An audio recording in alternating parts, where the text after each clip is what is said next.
Breaking news अशी आहे की अशोक मोहिते मारहाण प्रकरणी दोघांना अटक करण्यात आली आहे। वैजनाथ बांगर, अभिषेक सानपला कर्नाटकातून अटक करण्यात आली। धारूर पोलीस आणि स्थानिक गुन्हे शाखेच्या पोलिसांनी ही कारवाई केली आहे। वाल्मिक कराड आणि धनंजय मुंडेंच्या बातम्या मोबाईलमध्ये का पाहतो या कारणातून त्याला मारहाण करण्यात आली होती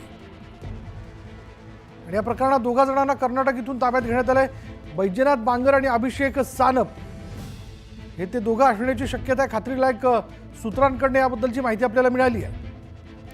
धारूर पोलीस आणि स्थानिक गुन्हे शाखेच्या पोलिसांनी ही कारवाई केली आहे।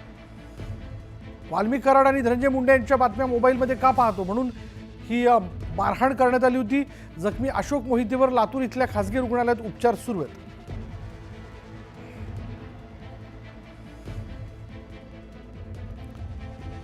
त्यामुळे अखेर वैजनाथ बांगर आणि अभिषेक सानपला अटक करण्यात आल्याचं आपण बघतोय।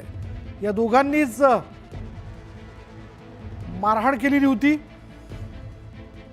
अशोक मोहितेला ही मारहाण त्यांनी केलेली होती। वाल्मिक कराड यांच्या संदर्भातल्या बातम्या मोबाईलमध्ये का पाहतो या कारणावरून त्यांनी जबर मारहाण केली। अधिक तपशील आपण जाणून घेणार आहोत। आमचे बीडचे प्रतिनिधी सुरेश जाधव आपल्या बरोबर आहेत। काय माहिती सुरेश? संतोष देशमुख हत्या प्रकरणातील व्हिडिओ आणि वाल्मिक कराड यांच्या संदर्भातील बातम्या का पाहतो असं म्हणून धारूरमध्ये दोन तरुणांनी एका तरुणाला बेदम मारहाण केली होती। यामध्ये जो तरुण आहे तो गंभीर जखमी आहे। अशोक मोहिते असं नाव आहे। त्याच्यावरती लातूर या ठिकाणी उपचार सुरू आहे।